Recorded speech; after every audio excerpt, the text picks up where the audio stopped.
मित्रांनो, आता मी प्रभाग 16 मधील आमच्या उमेदवारांच्या प्रचारासाठी आलेले मामोडी, किवळे, रावेत, वाल्हेकर वाडी वगैरे सगळा हा सगळा परिसर आहे.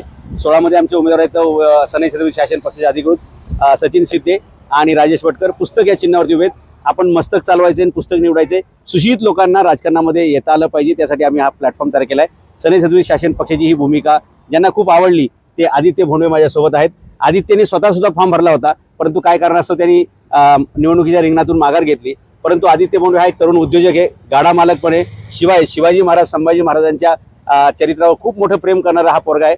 त्यांनी जरी उमेदवारी माघारी घेतली असली तरी सुद्धा त्यांनी या दोन उमेदवारांचा पाठिंबा त्यांनी कालच दिलेला आहे. त्यांचा प्रचार पण आम्ही करतोय आणि त्यांनी या परिसराचा जो काही अभ्यास केलेला आहे त्याचा उपयोग या परिसराच्या विकासासाठी होणार आहे. म्हणून मी आदित्य तुम्हाला विचारतो की या परिसरातील समस्या नक्की काय काय आणि त्याचा विकास करण्याचं काय विजन तुमच्या डोक्यामध्ये होतं आहे? या परिसरामध्ये सर्वात जास्त जर बघायला गेलं तर तसं आपल्याला सगळेजण सांगतात की 75,000 लोकसंख्येचा मतदारसंघ आहे. हा, तर 75,000 मतदारसंघ आपण फक्त मतदार मोजतोय. हा, पण इथं स्थानिक लोक 75,000च्या पेक्षा जास्त आहेत. बरोबर आहे. आपण जर एका घरात एक मिस्टर आणि वाईफ आणि त्यांची 2 मुलं जरी धरली, 4 कुटुंबाचं एक घर धरलं किंवा आई वडील, असं ते 75,000 नाही तर ते 1.5 लाखाच्या प्लस जातं. बरोबर. पण ते 1.5 लाख लोकांना इथं आज तुम्ही रावेत परिसर सगळ्यात जास्त तुम्ही जर पिंपरी चिंचवड शहरामध्ये सर्वात जास्त म्हणजे डेव्हलप झालेला एरिया रावेत आहे. सर्व IT कंपन्यांमधली लोक सगळी सुशिक्षित लोक इथं येतात, सर्व राहतात. पण इथल्या लोकांना समस्या, सर्वात महत्वाची समस्या म्हणजे पाण्याची समस्या आहे. ज्या रावेत मधनं अख्ख्या पिंपरी चिंचवड शहराला पाणी जातं, ज्या रावेत मध्ये बंधारा आहे, ज्या बंधाऱ्यावरून पिंपरी चिंचवड शहराला पाणी जातं, त्याच रावेतला दिवसाड पाणी येतं, ते पण धारीगत पाणी येतं. दिवसाड पाणी ते पण धारीगत, ते पण धारीगत.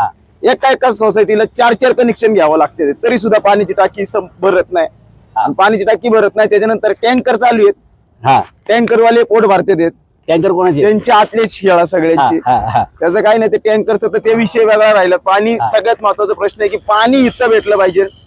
या परिसरामध्ये एवढ्या सोसायटी आहेत, कमीत कमी 100हून अधिक सोसायटी असतील.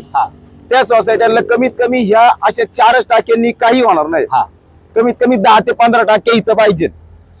कारण की ह्या एका टाकीमध्ये मला असं वाटतं की जर तुम्ही इथं बघा गेलं, NB भोंडवेची 40 मजली बिल्डिंग आहे, ती तिकडं 30 मजली. आता इथं 40 मजली बिल्डिंग उभी राहते तिथे अर्बन स्कायलाईनची. ह्या दोन्ही बिल्डिंगलाच एका टाकीचं पाणी जाईल. बाकी टाकीचं जर कोटा घेतला तुम्ही तर. आणि एक स्कीम अशी नाही, आता हीच मागं आपण बघतोय 27 मजली प्लस जाईन. ही पण एक विंग नसणार आहे, 4-5 विंग असणार आहेत. ह्या विंगला पण पाणी जाणार ना तुमचं. बरोबर. आणि दुसरा मुद्दा असा आहे, रावेत, किवळे, मामुर्डी, गुरुद्वारा, विकासनगर, आदर्शनगर पण येते. या सर्व परिसरामध्ये